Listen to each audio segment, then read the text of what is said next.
Rick Péwé here for Gun Cheap, and notice the cool windshield. Made for the military, Kaiser M715. World War II, they couldn't say cheap. These are airlock axles, Pioneer tools. You notice how this is factory.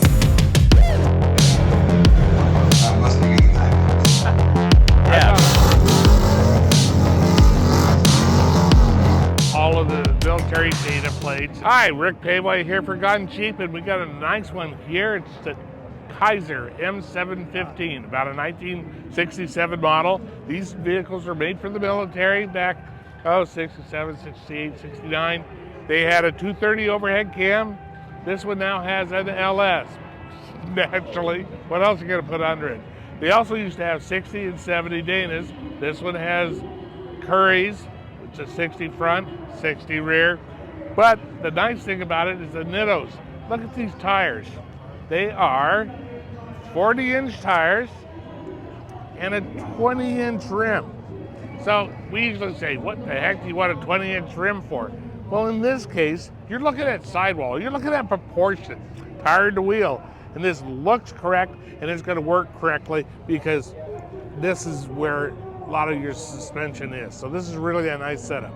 So as far as suspension, look at all this. This is more Bilstein than I've seen in a long time. More bypasses and remote stuff. I mean, it even continues to the rear where they have them in the bed. But if you look, this is a regular J truck. This is standard Jeep fare, except for the fenders. And that's why these tires look good.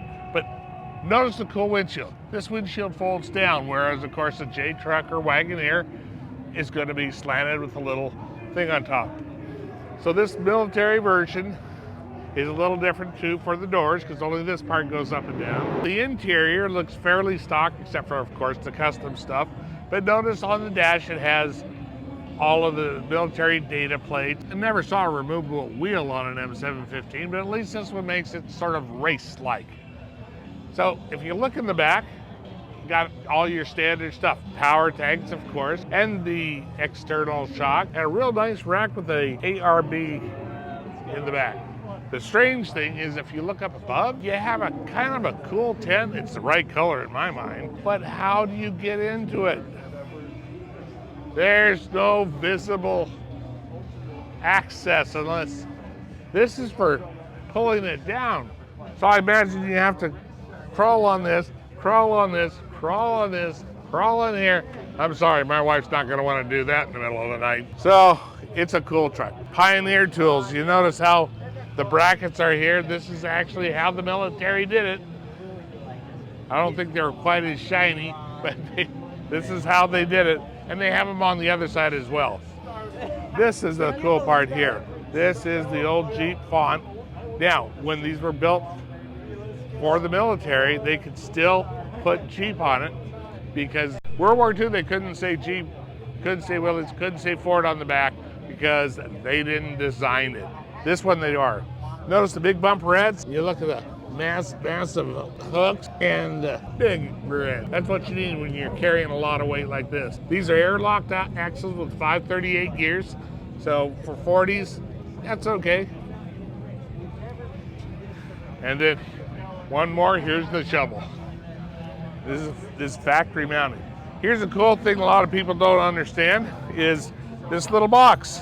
Look at this. This is factory. And it goes all the way through to the other side. See you on the other side. So we'll finish up with the suspension in the back. It's got some big old coil all over its trailing arms and Bilsteins all over the place. So it's a fun build. We think it's pretty cool. You let us know what you think. In the meantime, like, share, and subscribe. We'll keep bringing you all Jeep all the time.